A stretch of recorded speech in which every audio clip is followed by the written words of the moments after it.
From the lakes of Minnesota to the hills of Tennessee, across the plains of Texas, from sea to shining sea, from Detroit down to Houston and New York to LA, where there's pride in every American heart, and it's time we stand and say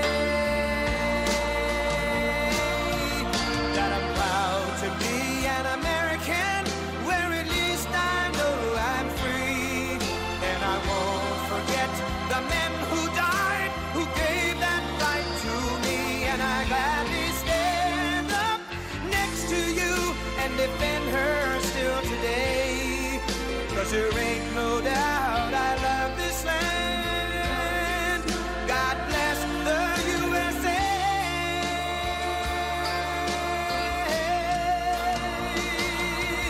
And I'm proud to be an American, where at least I know I'm free, and I won't forget the men who died, who gave that right to me, and I gladly stand up next to you and defend her still today, 'cause there ain't no doubt I love this land.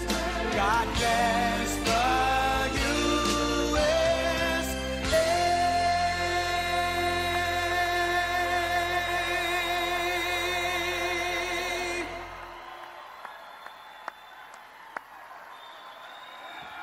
Thank you, Lee. Thank you, Lee. Thank you.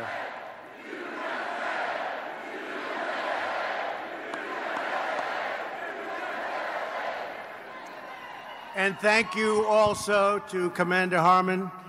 We're grateful for your service, for your leadership, and this incredible organization. That's what it is. It's incredible. I'm honored to be here today in Kansas City, Missouri, to pay tribute to the men and women who make freedom possible. Kansas City, and what a special place, what a special group of people. The veterans of foreign wars, you people should be very proud of yourselves. I want to personally thank each and every one of you who has served our country in uniform, defended our nation in battle, and protected our great American flag. Thank you.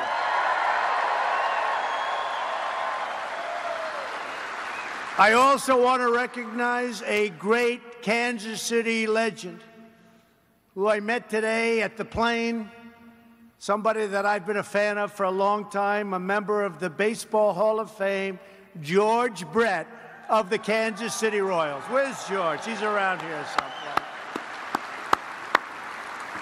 I said, George, how many years? 20. What was your batting average? 305.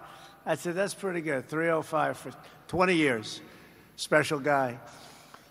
I want to thank a true patriot, your executive director, Bob Wallace, along with your outstanding national auxiliary, President D. Gilroy. Thank you, D. Thank you. And congratulations to VFW's incoming leadership, B.J. Lawrence and Sandy Kriebel. Where are they? Great. Great. Congratulations. We're also joined by our brand new VA Secretary, Robert Wilkie. He's going to be fantastic, who was just confirmed by the Senate last night with an overwhelming vote. The only ones actually that voted against him were all of the people, super lefts, that are running against me in 2.5 years. Every one of them. If you want to know who's running, just take a look at Wilkie's score, because every single one of them, there'll be probably quite a few more, but in the Senate, that was it. But what a great vote, and he's going to do a fantastic job. There's been nothing more important to me. Thank you. Thank you, Bob. I also want to thank our acting VA Secretary Peter O'Rourke for doing such a fantastic job in the meantime, holding down the fort until Wilkie got approved. And Peter is going to be joining the whole team, and they are doing numbers, and they are doing a job with choice and with all of the other things that we've gotten approved. They're doing some job for our vets. It was a very important commitment that I made to you during the campaign, and we're fulfilling that commitment. Several terrific members of Congress are here today as well, great friends of mine. They've helped me so much. We're joined by Kevin Yoder from Kansas. Incredible guy. Kevin Yoder. What an incredible guy. And members of Missouri's congressional delegation, Vicky Hartzler, Billy Long, Jason Smith, along with your state's Attorney General. Hopefully, we need him so badly. Hopefully, your new senator to be Josh Hawley. We need Josh badly. Josh, thank you. In fact, Josh, do me a favor, come up here just for a second. Just shake my hand. This guy is a special man. Come here, Josh. Come here.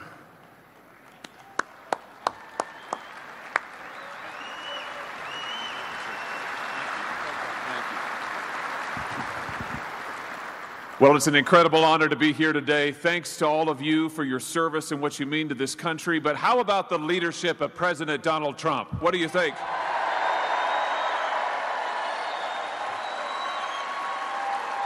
You know, when I think about President Trump, there's one word that comes to mind. That word is courage. Do you agree?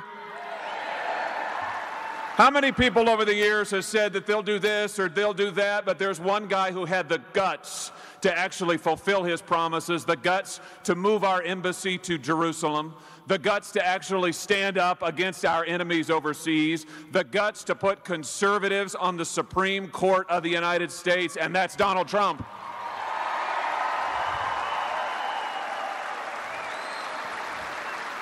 You know, the president always says we're at a turning point moment as a country. It's a critical time for our country, and he's providing the leadership that this country needs as we lead the world into this new century. And now I tell you what, I think he needs reinforcements in Washington, D.C. Do you agree with that? So let's do this. Let's show our appreciation again for President Trump and the leadership that he is giving to this country, and let's redouble our efforts and recommit ourselves to standing together, working hard, and making America great again.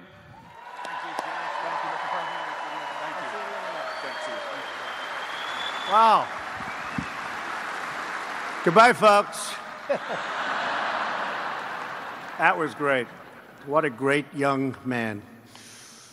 Before going any further, I want to take this moment to send our prayers to the victims of the tragic boat accident that took place in your great state last week. And I have to tell you, the whole world was watching that.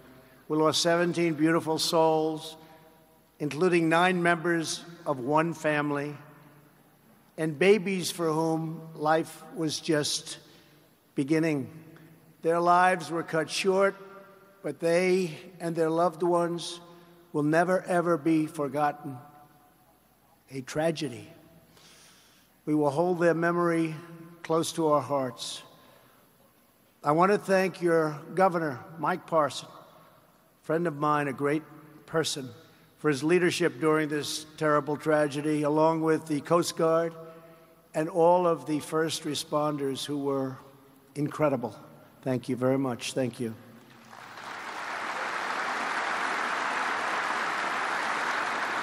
Next year will mark the 120th anniversary of the Veterans of Foreign Wars, the oldest major veterans organization in our country. That's pretty good, right?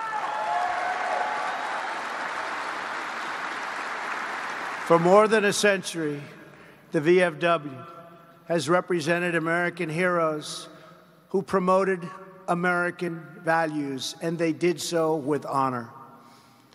You are the universal symbol of the patriotic pride that beats loudly in every single American heart. We don't apologize for America anymore. We stand up for America. We stand up for the patriots who defend America.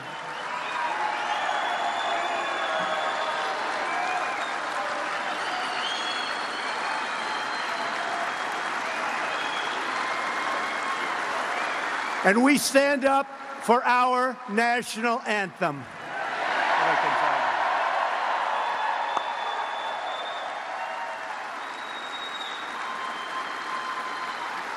We're putting America first again, and we are seeing the incredible results. We're destroying the bloodthirsty killers known as ISIS, almost gone. We're calling the threat by its real name, a name that wasn't mentioned for a long time. It's called radical Islamic terrorism. That's what it is. You have to know your enemy before you can defeat your enemy. Earlier this year, I recognized the true capital of Israel, as Josh said, Jerusalem, where we just opened the American embassy.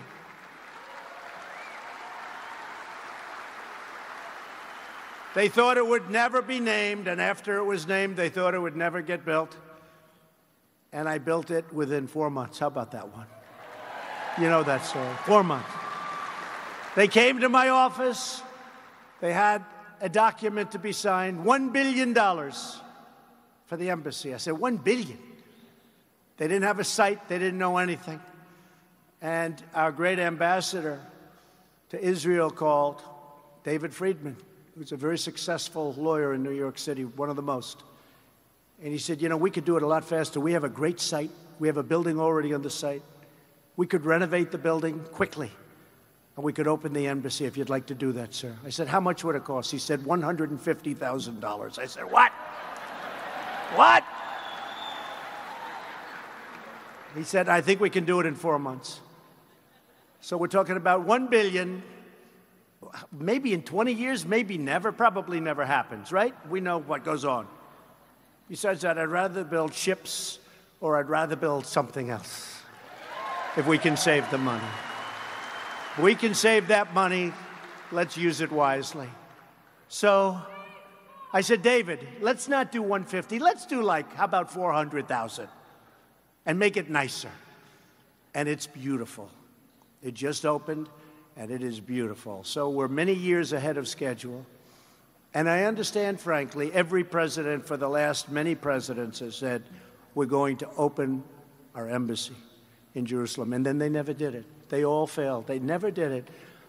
And I understand why, because when it came time and when people were hearing rumors about it, I was inundated from calls of every leader from all over the world, imploring me, even demanding that we not do it, to a point where I never took their calls unless I called them back after I did it. You know, it's one of those jobs. Let me call it back.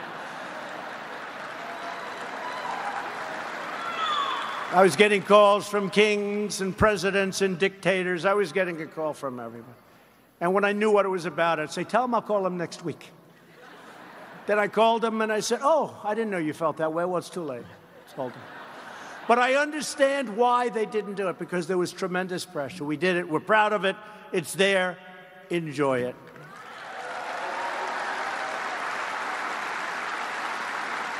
And by the way, the biggest fan may very well be the evangelicals. They wanted that built. They wanted that there. So we're very proud of it.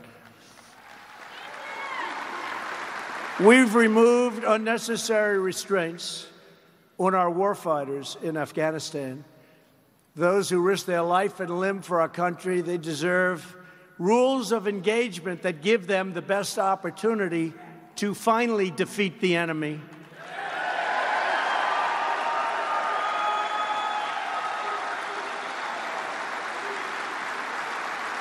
And we're making, for the first time in years, we're making a lot of progress in Afghanistan. I withdrew the United States from the horrible, one-sided Iran nuclear deal.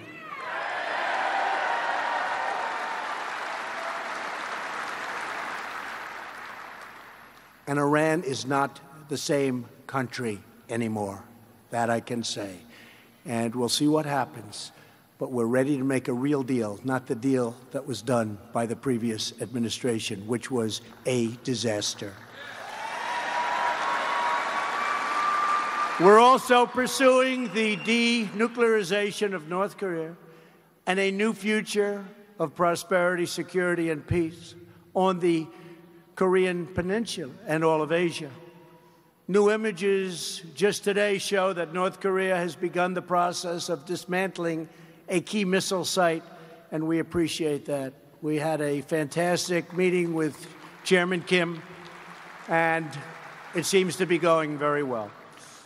I know we're joined today by many incredible veterans of the Korean War. Thank you for your courageous service.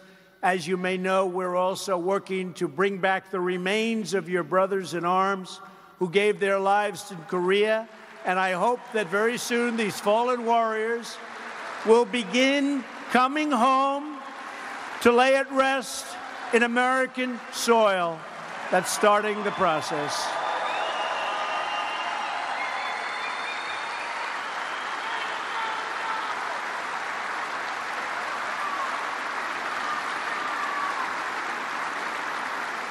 At the very end of our meeting, I said to Chairman Kim, good relationship, good feeling.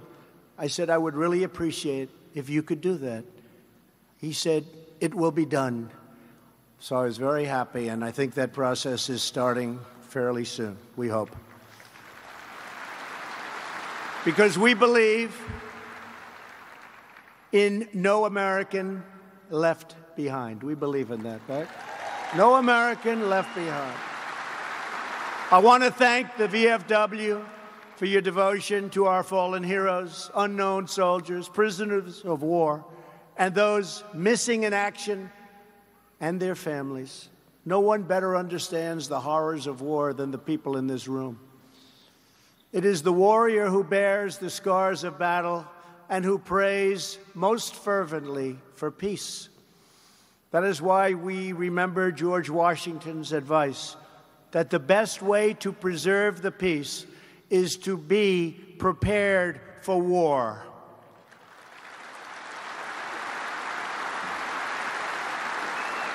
And that is exactly what we do all the time. My thinking is always on military and military strength.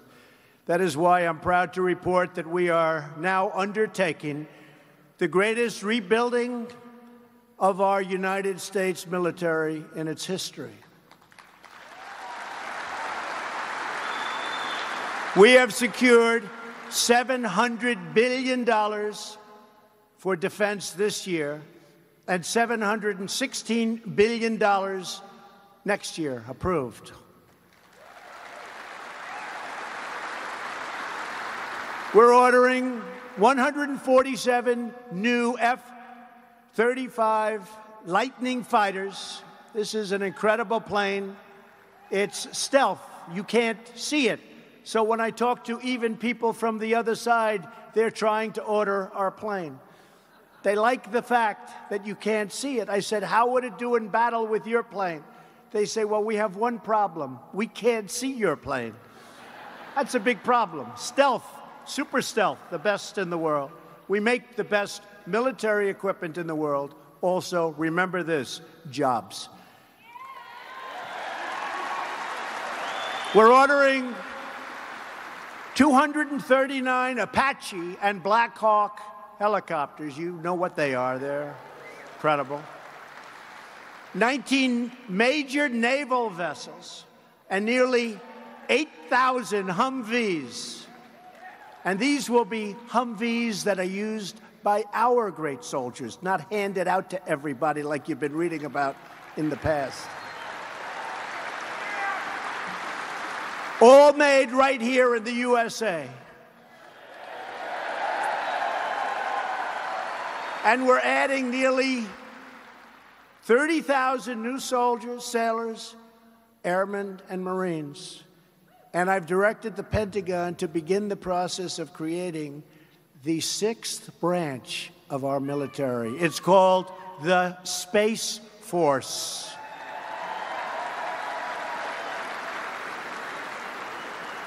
We are living in a different world, and we have to be able to adapt. And that's what it is. A lot of very important things are going to be taking place in space. And I just don't mean going up to the moon and going up to Mars, where we'll be going very soon. We'll be going to Mars very soon. But from a military standpoint, space is becoming every day more and more important.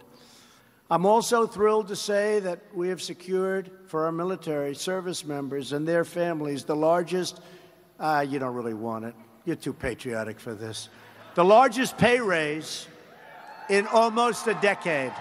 Largest pay raise, you don't want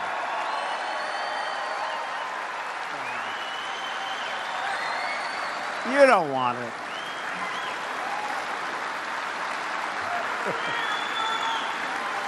Nah. Anybody willing to give it up for the sake of your country? Okay, keep it. You deserve it. You really do. It's been a long time since you've gotten a raise. You deserve it.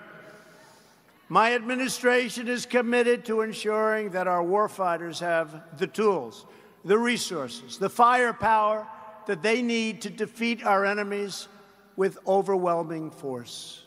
Hopefully, we will never have to use the kind of power that I'm building and helping to build for you.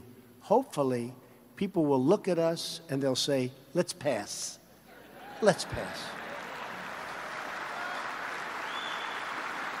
America is a peace-loving nation. We do not seek conflict, but if conflict is forced upon us, we will defend ourselves, and if we must, we will fight, and we will do nothing but win.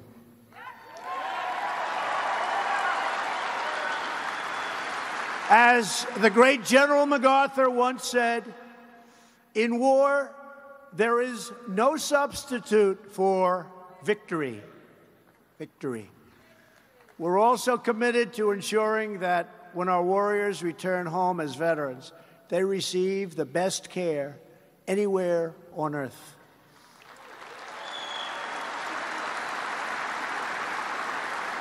Since taking office and working alongside of the VFW, and by the way, your representatives have done an incredible job on helping us with the VA. Complicated subject, so many different things. They helped us so much because we put in legislation. I said, let's make sure it's legislation that's good and that works, not legislation that's obsolete before we even get it.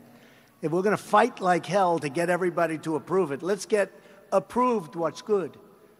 And we've enacted some of the largest VA reforms in the history of the VA. Probably the largest. Last year, I signed into law the landmark VA Accountability Act, which nobody thought we could get approved. Nobody. We're good at getting things approved. Nobody thought.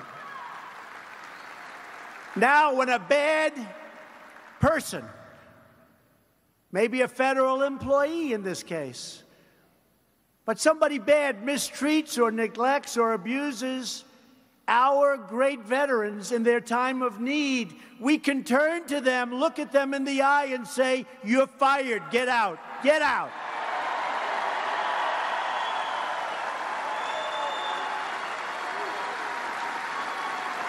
Before there was nothing you could do, you had to live with these people. You've gotten rid of a lot of people over the last year. Only the bad ones. The good ones we cherish. We cherish the good ones. But we had some bad apples, and they're gone. As promised, we established the White House VA Hotline, and every VA medical center now offers same-day emergency mental health care, something very important. We're greatly expanding telehealth and walk-in clinics so our veterans can get anywhere at any time. They can get what they need. They can learn about the problem, and they don't have to necessarily drive long distances and wait. We are also, it's been a very big success. We're also processing veteran disability claims more quickly than ever before by by far. The VA has implemented the decision-ready claims process where claims can be completed in under 2 weeks. We're striving for 1 day, but under 2 weeks. It used to be many, many months.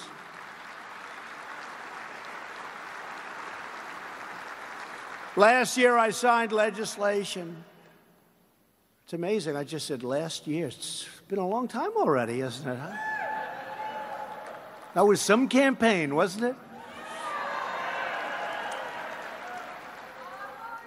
I signed legislation so that veterans can use their GI Bill education benefits at any point in their lifetime.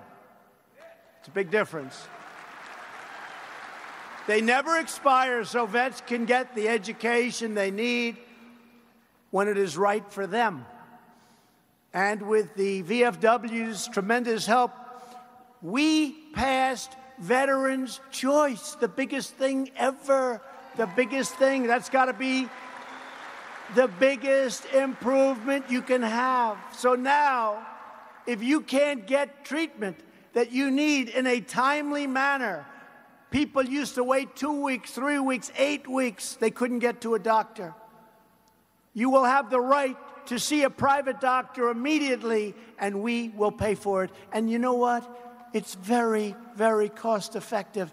And thousands and thousands of lives are going to be saved, and your quality of life is going to be so much better. So you don't have to wait online for 2.5 weeks to see a doctor, like in the past. Veterans' Choice has been passed.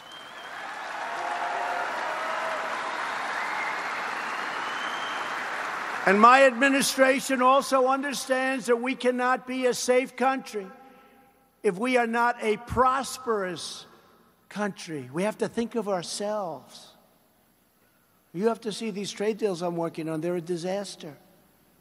We're losing hundreds of billions of dollars with individual countries a year. And they're sticking. You got to stick it out. We got to fight it. Nobody else fought it. I went to some of the countries. I said, how did it get so imbalanced? They said, nobody ever called. They said, nobody ever called. They do whatever they wanted, and we just put up with it. Not any longer, folks. Not any longer. Making tremendous progress. They're all coming. They don't want to have those tariffs put on them. They're all coming to see us. And the farmers will be the biggest beneficiary. Watch. We're opening up markets. You watch what's going to happen. Just be a little patient. They're all aiming at anybody that likes me. And they have lobbyists like nobody's ever seen. They have the best lobbyists ever put together. I was hearing and reading that they have some of the greatest lobbying teams ever put together. You've got to stop the president from putting tariffs on these countries and these companies that are ripping off the United States. You've got to stop them. Just remember, we're going to do something that, honestly, nobody else could do. Nobody else could do. We have a lot of... Thank you, darling. I like you, too. I like her. Thank you very much. That was good timing. We're now in the midst of a great economic revival. And it's for that reason that I chose this is the time. Last year, our country lost $817 billion with a B dollars on trade. We lost $817 billion. And people say, oh, could you do it this week? Could you get it done immediately? These countries have been ripping us off for decades. It doesn't take a week. It takes a little longer. But we're going to get it done. But just remember, we can't lose $817 billion. We rebuilt China. What the European Union is doing to us is incredible. How bad? They made $151 billion last year, our trade deficit with the European Union. They sound nice, but they're rough. They're all coming in to see me tomorrow. They're all coming to the White House. I said, you have to change. They didn't want to change. I said, okay, good. We're going to tariff your cars. They send millions of cars. Mercedes, all of them. BMW, so many cars. I said, we're going to have to tariff your cars. They said, when can we show up? When can we be there? Would tomorrow be okay? No, folks, stick with us. Stick with us.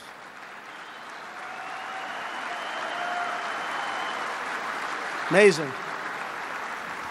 But remember, they have the biggest, best, strongest lobbyists, and they're doing a number. Just stick with us. Don't believe the crap you see from these people, the fake news.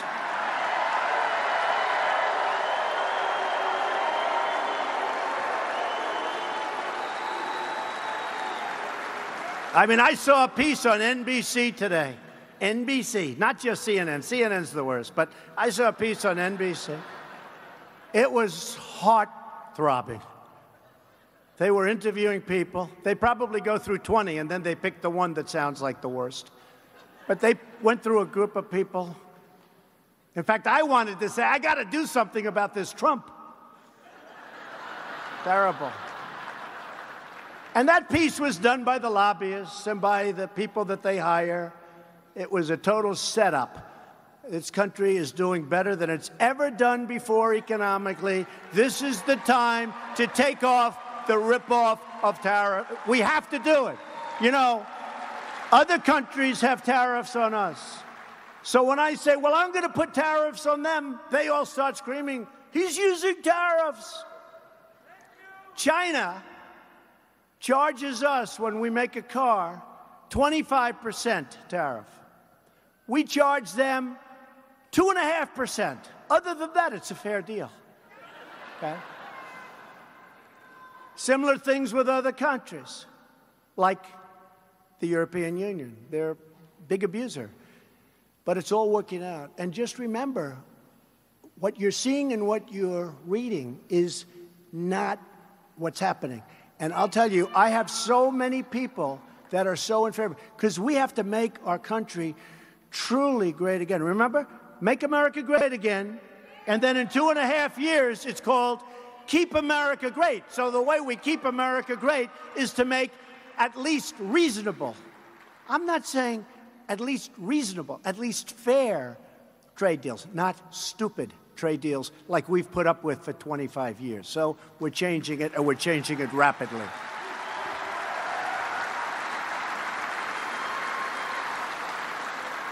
Over the last little more than a year and a half, we've created 3.7 million jobs since election. African American, Hispanic, and Asian American unemployment has reached the lowest levels ever recorded in our country's history. The lowest levels. Unemployment, lowest level. Remember, I used to say, I said it here, what do you have to lose? I was right. Women's unemployment recently achieved a 65-year low, lowest in 65 years.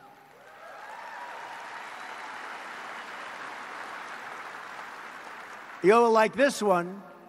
Veterans' unemployment has fallen to the lowest level in almost 18 years. We're working to make it better. I'm sorry. You know, 18 years isn't so good when you hear history and 65 years. 18 years, and I'll guarantee within a month or 2 months that 18 will be even a much higher number. Take great care of our vets.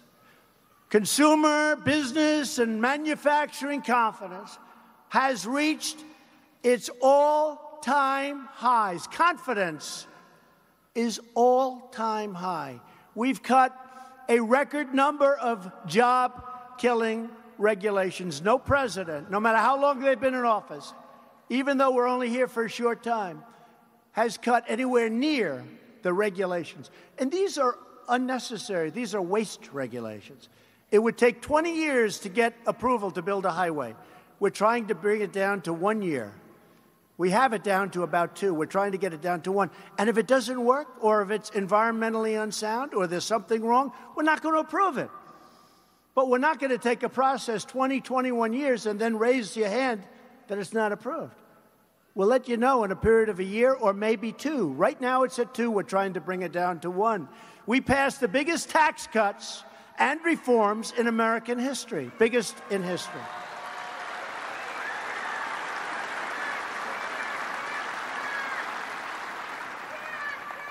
And unfortunately, we had tremendous opposition for lowering your taxes from Claire McCaskill. She voted against. Unbelievable. And she wants to now end it so that you pay more. Did you figure this one out? I don't know. Is that good? You figure that one out. In the first quarter of this year alone, American companies repatriated a record of nearly $300 billion. This is in the first quarter. And it's coming back into our country with our companies and our employment and building plants and factories and headquarters in our country where it belongs. We think the number, and this is all because of our tax reform and tax cuts, we think the number will be close to $4 trillion coming back into our country. Money that would never have been seen by you or us or me. And just like I promised, we're confronting the unfair trade deals, and we are doing it like nobody's ever done because our workers have been cheated, our companies have been cheated, they've stolen our wealth, they brought it to other countries. As you know, I campaigned on that issue. It's very close to my heart. I understand that issue better than anybody. I don't like it when they close a factory in your state or a plant in your great state, and they move it to another country, and they make the product. They fire all of you, and they make the product, and they send it back into our country to be sold tax-free. I don't like that. I don't like it. We're stopping it. We're stopping it. Because companies are moving back into our country like never before. You saw Chrysler announced, many are announcing. Japan's just announced 2 big companies are opening up in Michigan. We have a lot of companies coming back into our country. You haven't seen that for 25 years. You haven't seen it. And we need workers because our unemployment rate at 3.8% is so low. Now we're taking people off the rolls and we're training people, but we need workers. And that's why I want people coming in. You know, people don't say this, and they certainly don't report it, but I want people coming into our country, but I want them coming in based on merit. I want the merit system so they can help us. Merit. The forgotten men and women of our country are forgotten no more. The Democrats are trying to find out who are these people that came out to vote? Where did they come from? Remember that? Where did they come from? Now they know, but they're not going to the Democrats who are going so far left that nobody can believe it. They want open borders and crime's okay. We want strong borders and we want no crime. Other than that, we're very similar. Other than that, we're very similar. We also know that to be a strong nation, we have to have these strong borders. We cannot send our military to confront threats abroad, only to allow those same threats to cross our borders and to threaten us right here at home. We help other countries protect their borders, and we don't protect our own borders. How about that? We're fighting every day to secure our borders, and we're doing a great job. But we're not given the tools. We have the worst laws in any country ever in history. We have catch and release. You catch them. And now we say, give me your name. Oh, good. Come back in a couple of years, we'll take you to court. You're released. This is the policy of fools. Catch and release. You catch even a criminal. You catch a bad person. You release the person as soon as you catch them. We have to end it. Despite that, we're doing a great job. And ICE. Oh, ICE. Thank goodness for ICE. Because we have some of the worst drug dealers, terrorists, criminals, and MS-13 gang members, and we're either throwing them the hell in jail or throwing them out of our country, and ICE goes up there and they walk in like it's another day in the office. Thank goodness for ICE.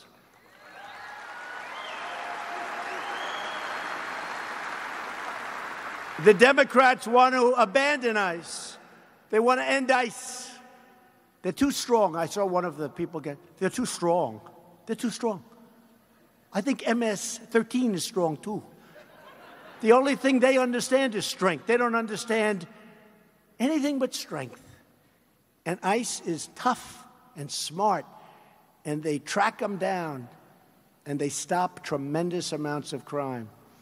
And these are great people, and they're not being treated properly.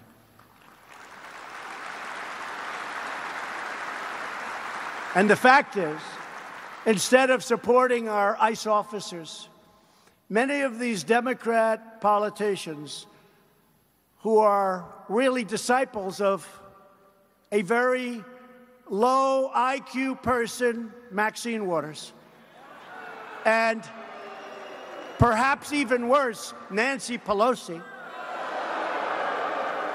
they've launched vicious smears on the brave men and women who defend our communities.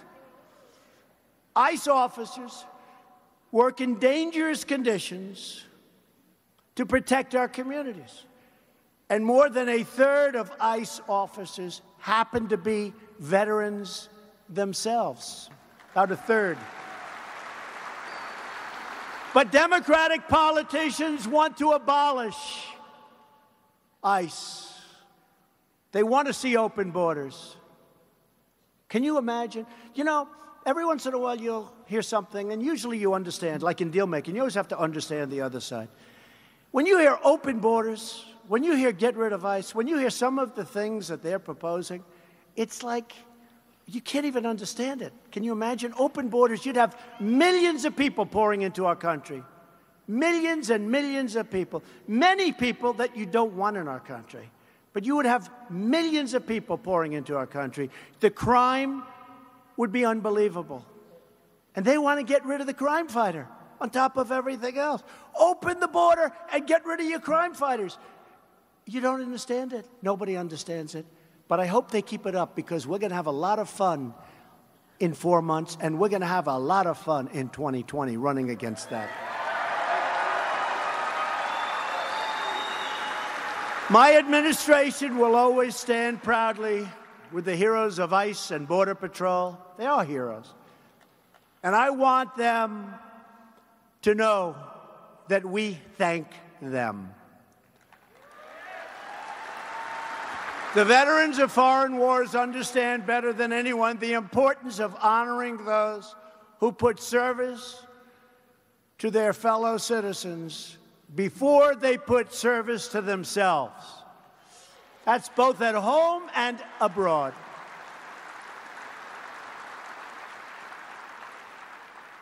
Here with us today is an extraordinary man who embodies the highest ideals of loyalty, patriotism, and service.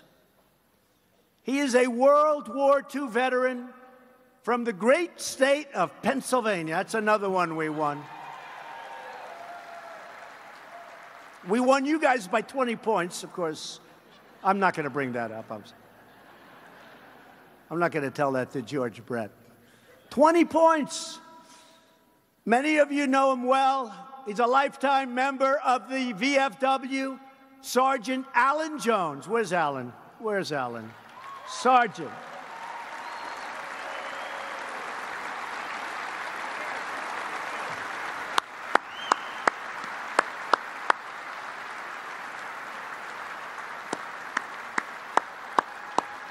Should we bring him up? Come on, Alan. Come on.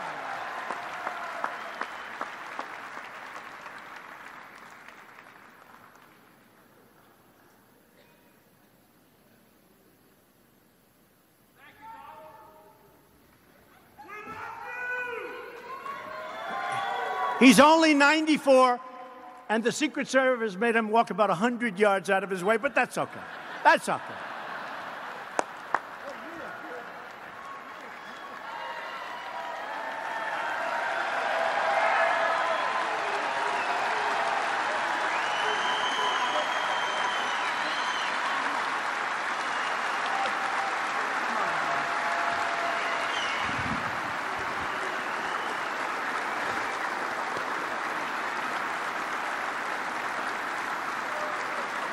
I just thank you.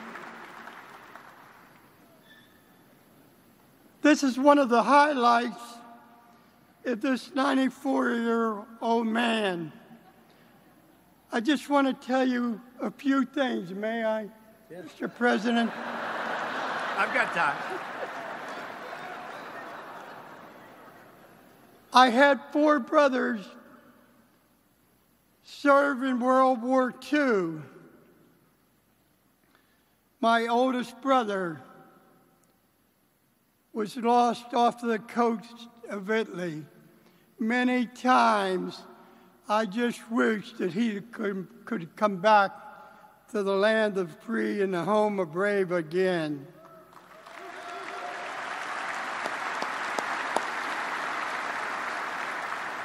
I've given to the veterans of foreign wars 70 years of my life.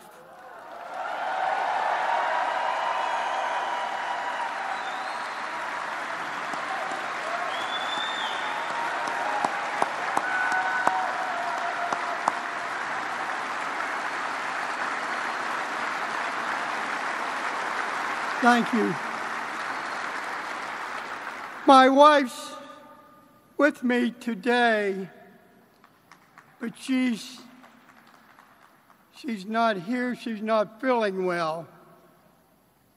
And my children are watching me today, hopefully, to know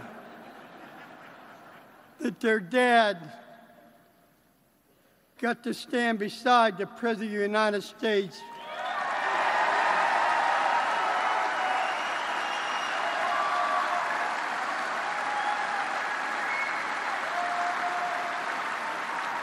with the President. Mr. President, I want to ask you something.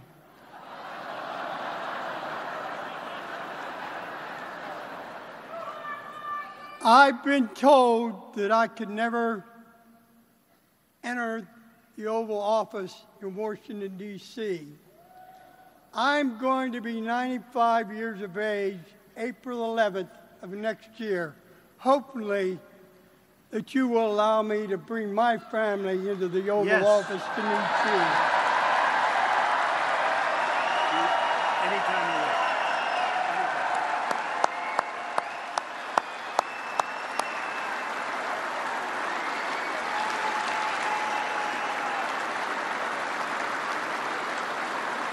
One last thing, Mr. President. I want to tell you, Mr. President, this group knows not to give the mic to Alan Q. Jones when he's at a state convention or the national convention. I asked you to autograph this picture personally because this was taken to you, with you, when you were running for election as the President of the United States. Thank you. Beautiful. Wow. Thank you. Let me have that. I have a good one here, Ellen. That's so beautiful.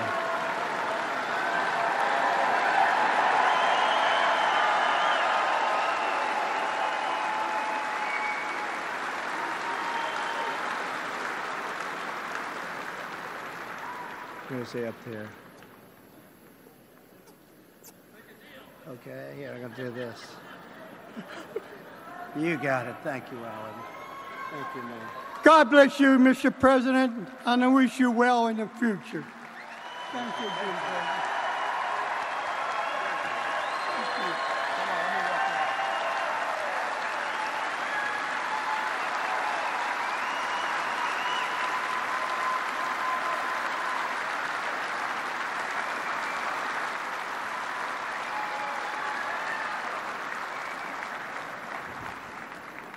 I started to get a little bit concerned when he was finishing.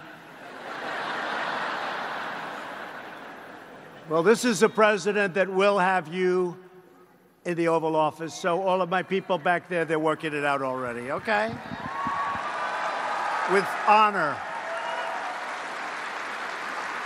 And we pay tribute not only to Alan, but to all of the heroes of the greatest generation.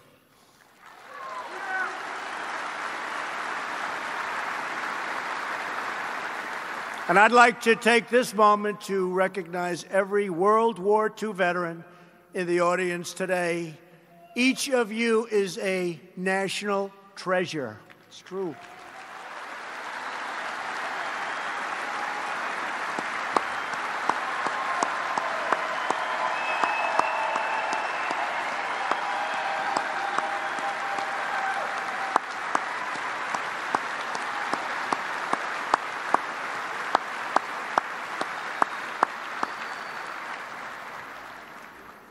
We will never forget what you did for us, ever. From Bunker Hill to Belleau Wood, from Iwo Jima to the Incheon landing, Americans have stormed into danger, stared down evil, and stood strong and tall for God, country, and freedom.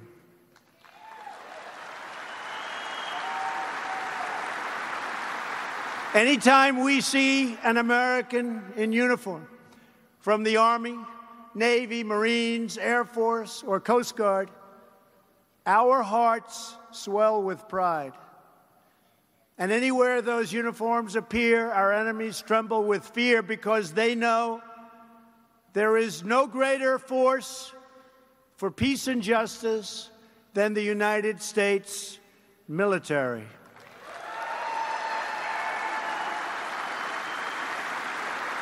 To every single member of the VFW, because of your service, your courage, and your example, we are restoring the dreams and the glory and the greatness of America. We will never give in. We will never give up. And we will never stop fighting for our country, our flag, and our freedom.